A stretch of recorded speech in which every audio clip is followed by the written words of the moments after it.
আপনি আপ্রাণ চেষ্টা করছেন গীতা এই বাড়িতে আসুক, আর আমি চেষ্টা করে যাচ্ছি গীতা এই বাড়িতে না ঢুকুক।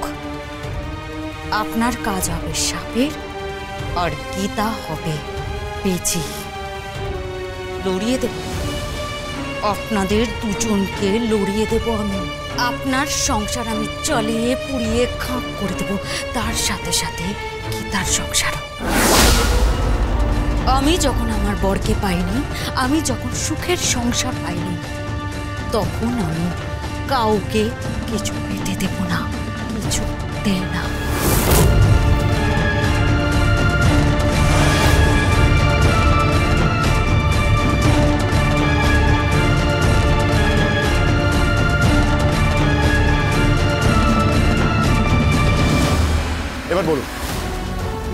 এবার বলুন নভেম্বর 13 তারিখ ওই দিন ঠিক কি ঘটেছিল, কি হয়েছিল?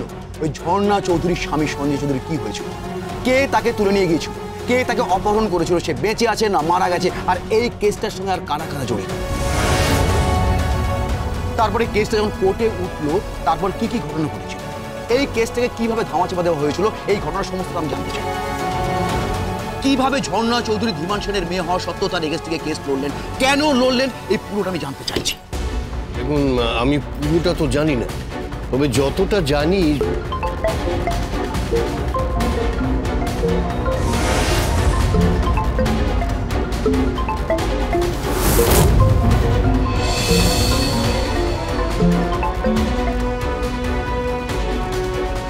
হ্যালো, কৃপান বলছি আঙ্কেল। আঙ্কেল, আপনি কিন্তু মুখ খুলবেন না। 13ই নভেম্বর সম্বন্ধে আপনি কিচ্ছু জানেন না আঙ্কেল। সঞ্জয় চৌধুরীর কিডন্যাপ সম্বন্ধে আপনি কিচ্ছু জানেন না আঙ্কেল। এই ঘটনায় কে কে জড়িত আছে আপনি কিন্তু কিচ্ছু জানেন না আঙ্কেল। হাসাবেন না আঙ্কেল। আপনার কপাল ভালো, আপনি প্রথমবার বেঁচে গেছেন, কিন্তু দ্বিতীয়বার কিন্তু আর বাঁচবেন না আপনি। আপনি বুঝতেও পারছেন না আপনি কত বড় বিপদের মধ্যে আছেন। তাই কিপ ইওর মাউথ শাট। মুখে কুলু পেটে বসে থাকুন। কার ফোন এসেছে? আমি জানি কার ফোন এসেছে। কার? দীপান ফোন করেছে, ওই ক্রিমিনাল ছেলেটা।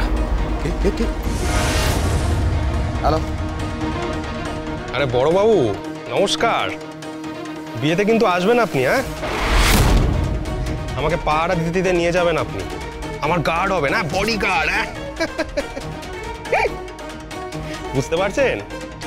আমি কিন্তু অপেক্ষা করব। থানার সবাইকে নেমন্তন্ন করা আছে, একবারে কবজি ডুবিয়ে খেয়ে যাবেন। আরে সবসময় কি আর ভালো মন্দ খাবার জোটে? হ্যাঁ, মেনু দেখবেন, দেখবেন কিভাবে সাজানো হয়েছে, ঠিক যেরকম ভাবে রাজার কুমারের বিয়ে হয়, ঠিক সেরকম। এই বিয়ে হবে না তো,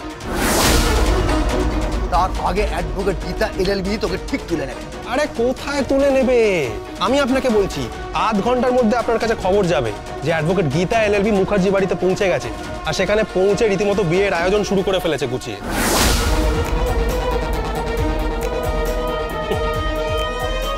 আরে তার প্রিয় ননদের বিয়ে বলে কথা, সেই ননদের কথা সে ফেলতে পারে? হ্যাঁ, আমার স্ত্রী, হবু স্ত্রী মেহেক মুখার্জি। বুঝতে পেরেছেন? কোথায় যাবে? ওখানে গিয়ে বিয়ের আয়োজন করবে? হ্যাঁ, 100 বার খবর নিয়ে নি, এতক্ষণের মধ্যে পৌঁছেও গেছে। অ্যাডভোকেট গীতা এলএলবি কে সত্যিকারের না হলেও একটা অদৃশ্য বকলেস পরিয়ে দিয়েছি কল। যা বলবো তাই করবে, যেমন ভাবে নাচাবো তেমন ভাবে নাচবে। সুতোটা আমার হাতে থাকবে, কিন্তু নাচ করাবে মেহেক মুখার্জি। এই মেহেক মুখার্জি আর গীতা মুখার্জি না দুটো বোন যেন, বড্ড ভালোবাসে একে। তাই মেহেক মুখার্জির কথা অনুযায়ী অ্যাডভোকেট গীতা এলএলবি ওই এলএলবি ডিগ্রিটাকে সরিয়ে রেখে গুছিয়ে বিয়ের আয়োজন করছে। All the best. বিশ্বেশ্বর বাবুকে বলে দিয়েছি, ছেড়ে দিন ওনাকে আপনার, নইলে কিন্তু পরে পস্তাতে হবে। তুই ফোন রাখবি না, তুই রাখবি না ফোন। তোর বাপের চাকর নাকি আমি? হ্যাঁ, আর তুই ডিসাইড করবি যে ওনাকে ছাড়বো কি ছাড়বো না। শোন শোন, তোর বাপকে পর্যন্ত গ্রেপ্তার নিয়ে আসবো, তুই জানিস না আমার। আর আমি বিশ্বাস করি না, আমি বিশ্বাস করি না যে এই পরিস্থিতিতে অ্যাডভোকেট গীতা মুখার্জি বিয়ের আয়োজন করবে। এটা হতে পারে না, কখনো হতে পারে না। সে এই বিয়ে দিতে পারে না। আর ওই মেহেক মুখার্জির সঙ্গে তোর বিয়ে হবে না, গীতা হতে দিতে পারে না। এটা তোকে আমি চ্যালেঞ্জ করলাম। চ্যালেঞ্জ রইল আপনার সাথে, চ্যালেঞ্জ। আর বিয়ে হয়ে গিয়ে বউ ভাতের পরেই, মানে ওই ফুলসজ্জার পরেই আপনার ট্রান্সফারটাও হয়ে যাবে। Good bye.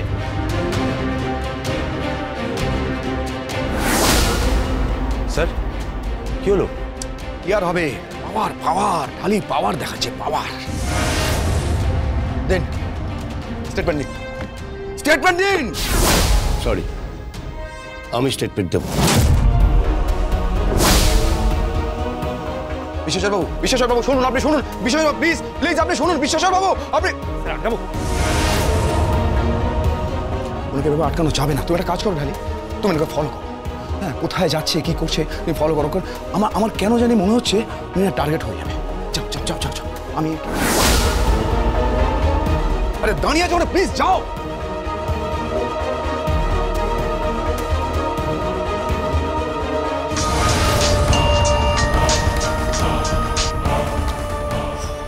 অগ্নিকন্যা, অগ্নিকন্যা ফোনটা ধরুন, ফোনটা ধরুন। অগ্নিকন্যা কেন ফোন ধরছে না কেন?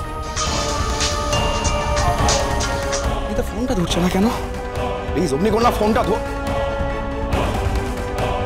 আশ্চর্য, মানে সত্যি সত্যি কি এলএলবি ডিগ্রিটা সরিয়ে রেখে গীতা এখন মুখার্জি বাড়ির বউ গীতা মুখার্জি হয়ে গেল? শ্রীমতী গীতা মুখার্জি।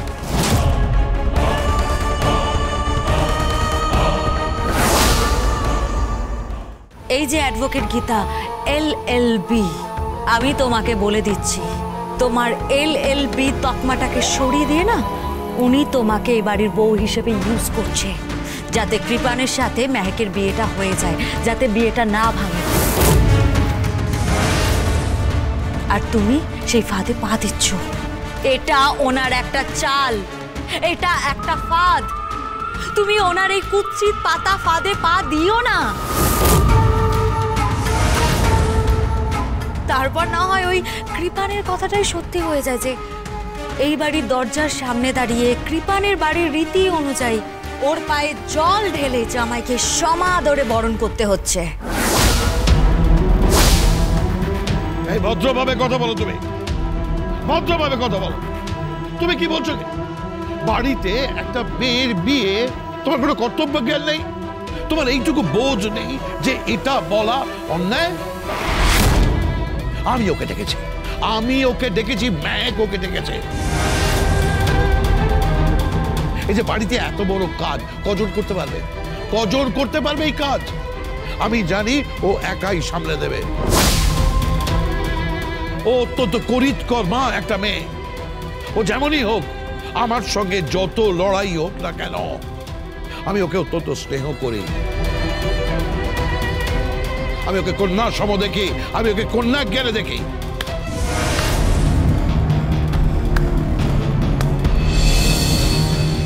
কে কাকে কন্যা জ্ঞানে দেখছে?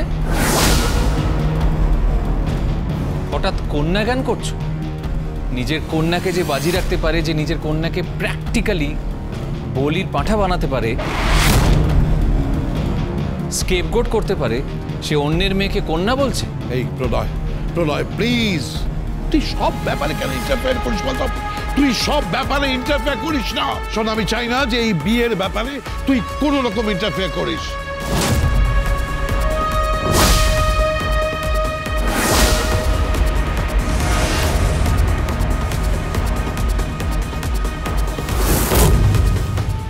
তুই কোন কর্তব্যের কথা বলছিস? এই বাড়ির বউ হিসেবে সমস্ত কর্তব্য পালন করব, আবার অ্যাডভোকেট গীতা এলএলবি হিসেবেও সমস্ত কর্তব্য আমি পালন করব। খুব ভালো। আসলে কি বলো তো, কয়েকটা নিমন্ত্রণ করতে যেতে হবে। কোথায়? তোমাকে জাস্ট ফাঁদে ফেলা হচ্ছে গীতা, তুমি বুঝতে পারছো না? এরপর তুমি কিন্তু আর বেরোতে পারবে না। মেহেকের শ্বশুর বাড়িতে। Gita LLB, Gita LLB.